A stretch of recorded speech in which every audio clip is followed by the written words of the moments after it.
नमस्कार दोस्तों, मैं अंकुर उपाध्याय स्वागत करता हूं आप सभी का आपके अपने YouTube channel share market analysis में। हर एक तरीके से आपके साथ फ्रॉड हो सकता है शेयर बाजार में। स्पेशली ये मेरा टॉपिक नहीं है वीडियो का, बट मैं आपको शुरुआती स्टेज में ही बता रहा हूं वीडियो की, क्योंकि स्टार्टिंग में तो सब लोग देखते ही देखते हैं। कैसे हो सकता है इसके ऊपर पहले भी काफी वीडियोस बनाई हैं।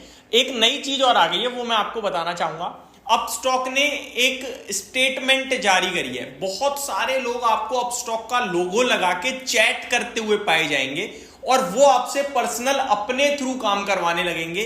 तो प्लीज ऐसे लोगों से अवेयर रहिए। इनफैक्ट कोई भी प्राइवेट कम्युनिटी अगर आपसे बात कर रही है तो प्लीज डबल चेक कर लीजिए। जरूरी नहीं है कि वो गलत हो, क्या पता ऑफिशियल आप किसी ब्रोकर के साथ जुड़े हो और वो ब्रोकर का ही बंदा आपसे बात कर रहा है, हो सकता है सच हो, लेकिन बहुत सारे लोग इसका मिसयूज उठा रहे हैं और आपका पैसा बहुत कीमती होगा आपके लिए डेफिनेटली। तो आप एक बार जरूर चेक कर लीजिएगा। जब तक आप किसी से भी राय नहीं ले रहे हो तब तक ठीक है, लेकिन जब आप उसके द्वारा पैसा लगाने जा रहे हो, उसकी सुन के कुछ कर रहे हो, तो डबल चेक जरूर कीजिएगा। एंड डीमेट अकाउंट अगर आपने ओपन नहीं कराया, अपस्टॉक के साथ करना चाहते हो तो डिस्क्रिप्शन में लिंक मिल जाएगा ऑफिशियल अपस्टॉक का। ठीक है जी, आगे बढ़ते हैं। इस वीडियो में मैं आप सभी के साथ टोटल 9 स्टॉक्स के बारे में बात करने जा रहा हूं। BSc, angel one, Motilal Oswal, Tata LXI, idea forge technology, UltraTech cement, yes bank, Glenmark Life sciences और इंक्लूड कर लीजिए ग्लेनमार्क फार्मा, क्योंकि दोनों से जुड़ी हुई खबर है, आईआरबी इंफ्रा। शुरू करते हैं। जिस सीक्वेंस में स्टॉक्स के नाम लिए उसी सीक्वेंस में स्टॉक के बारे में बात करूंगा। जिसके बारे में ज्यादा जानना चाहते हो, इंटरेस्टेड, डायरेक्ट स्किप करो, देखो टाइम बचाओ और अपने स्टॉक की जानकारी लेके खत्म करो खेल। आप पूरे स्टॉक्स के बारे में जानना चाहते हो तो पूरी वीडियो देखिएगा। दोस्तों सबसे पहले BSc, angel one, Motilal Oswal, तीनों में एक समानता मिलेगी आपको। इनफैक्ट दो तो ब्रोकर है, एंजल वन और मोतीलाल ओसवाल, और एक आपका एक्सचेंज है, बॉम्बे स्टॉक एक्सचेंज। अब बात करूं अगर मैं ब्रोकर्स की, तो ब्रोकर हो या फिर एक्सचेंज हो, इन दोनों के लिए खतरा पूरी तरीके से खड़ा है। मैं आपको बता रहा हूं, इन्वेस्टर्स के लिए कोई एग्जिट नहीं करना है। इनफैक्ट खतरे में जब स्टॉक्स टूटते हैं तो खरीदने का मौका होता है, ये क्लियर है इन्वेस्टर्स के लिए। लेकिन शॉर्ट टर्म का आपका व्यू है तो इस लालच में मत आना कि बहुत सस्ता हो गया, ले लेता हूं, इतना हो जाएगा, बेच दूंगा, निकल जाऊंगा। ये कैलकुलेशन मत कीजिएगा, क्योंकि हो सकता है किसी भी दिन इनके लिए बहुत नेगेटिव खबर आए और शेयर्स सीधे 5 से 10% चटके। इस बीच में इन्वेस्टर को एग्जिट नहीं करना है। मैं दोबारा रिपीट कर रहा हूं। मैं ऐसा क्यों बोल रहा हूं, मैंने आज एक वीडियो कवर करी, सेबी नियम बदल सकता है ऑप्शन ट्रेडिंग के, जिसकी वजह से रिटेल इन्वेस्टर बाहर हो सकता है ऑप्शन ट्रेडिंग से। और अगर ऐसा होता है तो डेटा की ये कहता है कि 80% लोग ऐसे हैं जो कि रिटेल कैटेगरी से जो ट्रेड करते हैं, और अगर यही बाहर हो गए, बहुत बड़ा नंबर ऑफ अकाउंट, मतलब 45 लाख एक्टिव यूजर्स में से आपके 35 लाख रिटेल ट्रेडर्स हैं। अब ये अगर बाहर हो गए, इनमें 35 लाख में अगर 10 लाख भी बाहर हो गए, तो परसेंटेज टर्म में 30% होता है दोस्तों।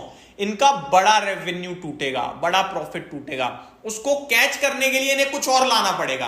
तो मैं आपको बता रहा हूं प्रॉब्लम बड़ी हो सकती है, इसलिए शॉर्ट टर्म मीडियम टर्म के लिहाज से बिल्कुल मत देखना। लेकिन ये शेयर्स अगर टूटते हैं तो मैं खुद वीडियो बनाऊंगा कि this is an golden opportunity. उस वक्त का मुझे भी इंतजार रहेगा। आगे बताते हैं, आगे बढ़ते हैं। टाटा एलएक्सआई, आप लोगों ने ऑलरेडी पढ़ लिए हैं रिजल्ट्स, बट नहीं पढ़े हैं तो मैं आपको इस वीडियो के माध्यम से बता दूंगा। टाटा एलएक्सआई मिड कैप से पहली कंपनी है आईटी से जो रिजल्ट पेश करते हुए दिखी है। नंबर निराशाजनक लग रहे हैं, बट इतने खास निराशाजनक नहीं है।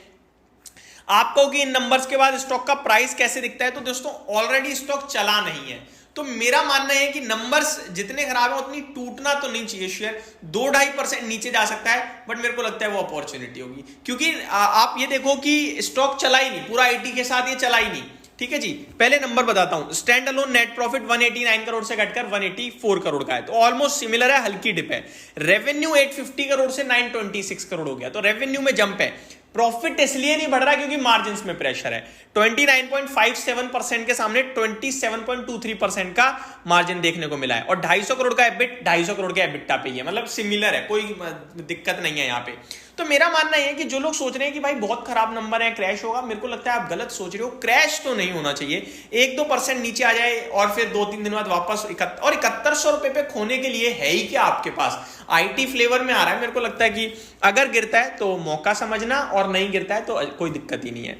अगला स्टॉक है दोस्तों आइडिया फोर्ज टेक्नोलॉजी। खबर ऐसी है कि भैया कंपनी ने करी है एक एक्विजिशन, जिसकी अपडेट दी है कंपनी ने। Company entered into share subscription agreement with Galaxy Space Solution company to buy shares of Galaxy Space Solution worth rupees 82.9, almost 8 crore रुपए के समथिंग का ये टोटल सौदा हुआ है। कंपनी कह रही है, जो कंपनी है ये एरोस्पेस एंड डीप टेक में काम करती है। लेट्स सी मार्केट को ये एक्विजिशन कितना पसंद आता है, बाकी ज्यादा बड़ा एक्विजिशन तो नहीं है। आगे अल्ट्राटेक सीमेंट के लिए थोड़ी सी पॉजिटिव न्यूज है, इनफैक्ट पॉजिटिव तो आइडिया फोर्ज के लिए भी है। अल्ट्राटेक सीमेंट कह रहा है कंपनीज यूएई यूनिट, यानी यूएई की यूनिट जो है, completes acquisition of 54.4% stake in Ras Al Khaimah company for white cement. White cement के लिए उन्होंने एक्विजिशन कर लिया है लगभग 54.5% इक्विटी का, और अब ये कंपनी उसकी सब्सिडरी कंपनी बन चुकी है आज से ही, 10 जुलाई से। नेक्स्ट है यस बैंक। दोस्तों यस बैंक के लिए मैंने वीडियो तो 2-3 बनाई थी, जिस दिन 12% भागा 2 दिन पहले, उसके बाद गिरावट आ गई है मार्केट के साथ, आज भी 3% गिरा है, लेकिन खबर आज बहुत पॉजिटिव आ रही है। मेरे को लगता है कल 4-5% चल सकता है। Moody's rating affirms Yes Bank's BA3 rating changes outlook to positive from stable. तो मूडीज ने आउटलुक को पॉजिटिव कर दिया स्टेबल से, तो ये पॉजिटिव है, काफी पॉजिटिव है।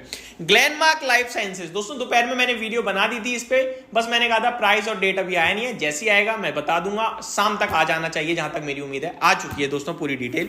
ग्लेनमार्क लाइफ साइंसेज 7.85% स्टेक बेचने जा रहे हैं OFS के जरिए।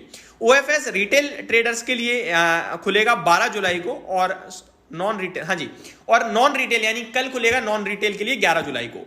OFS का प्राइस हमारी प्रेडिक्शन थी 820 के करीब होगा और 810 के करीब है, तो हो सकता है कल ग्लेनमार्क लाइफ साइंसेज का शेयर टूटे। उस गिरावट में मेरा मानना यह है कि शायद हमारे लिए एक अपॉर्चुनिटी होगी खरीदने की, क्योंकि ये जो स्टेक बिक रहा है ना, इसके पीछे रीजन है, ये शेयर होल्डिंग पैटर्न को मैच करना चाहते हैं। 75% से ज्यादा प्रमोटर ओन नहीं कर सकता, वो मैच करने के लिए आई थिंक ये सेलिंग है। तो ये कल गिरे अगर स्टॉक तो 820 करीब बाइंग बनती है, वापस 870 और 900 के लक्ष्य के लिए, ऐसा मेरा मानना है। और परसों आपके लिए 810 पे OFS अवेलेबल होगा ही होगा रिटेल कैटेगरी के लिए।